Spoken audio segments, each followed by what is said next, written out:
20명의 사상자를 낸 진주 방화 살인 사건의 피의자 안인득의 얼굴이 잠시 뒤 오후 2시쯤 공개될 전망입니다. 취재기자 연결해서 경찰 수사 상황까지 알아보도록 하죠. 차상은 기자. 네, 전국부입니다. 네, 피의자 안인득의 얼굴은 어떻게 공개되는 겁니까? 네, 진주 방화 살인 사건의 피의자 안인득의 얼굴은 잠시 후 오후 2시쯤에 공개될 걸로 예상됩니다. 경찰은 흉기낭동 당시에 손을 다친 안인득의 치료가 필요해 병원으로 데리고 갈 예정입니다. 어제 오전 구속영장 실질 심사를 받으러 갈 때와는 달리 안인득의 얼굴에 마스크를 씌우지 않기로 해 진주경찰서를 나서는 과정에서 언론의 얼굴이 공개될 걸로 보입니다. 앞서 경남지방경찰청은 어제 저녁 신상공개 심의위원회를 열어서 안인득의 실명과 나이, 얼굴 공개를 결정했습니다. 특정 강력범죄 처벌에 관한 특례법은 범행 수단이 잔인하고 중대 피해가 발생한 강력범죄 피의자가 죄를 저질렀다고 믿을 만한 충분한 증거가 있을 때 신상을 공개할 수 있도록 규정하고 있습니다.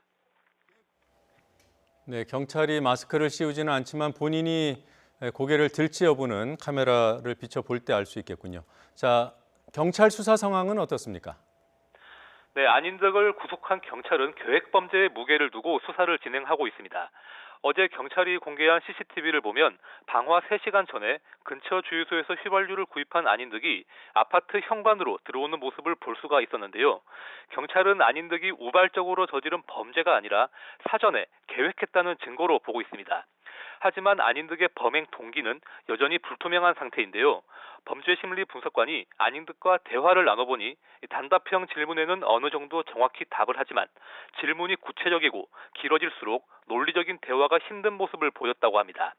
경찰은 CCTV 영상과 피해자와 목격자의 진술을 종합해서 범행 동기를 찾아낸다는 계획입니다. 안인득은 지난 2010년에도 진주 도심에서 흉기 난동을 벌인 것으로 드러났습니다. 하지만 조현병에 따른 심신 장애가 인정돼 징역 2년에 집행유예 3년을 선고받았습니다. 9년 전과는 달리 이번 사건이 사전에 계획된 것으로 드러날 경우에 법원이 어떠한 판단을 내릴지도 주목됩니다. 네, 자, 안 씨가 휘두른 흉기에 크게 다친 부상자들도 있는 것으로 압니다. 지금 부상자들 상태는 어느 정도입니까?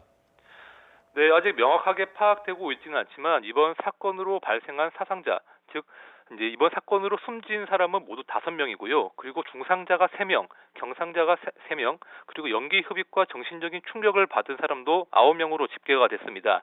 걱정되는 부분은 이가 중상자 가운데 1명이 상태가 그렇게 좋지가 않습니다.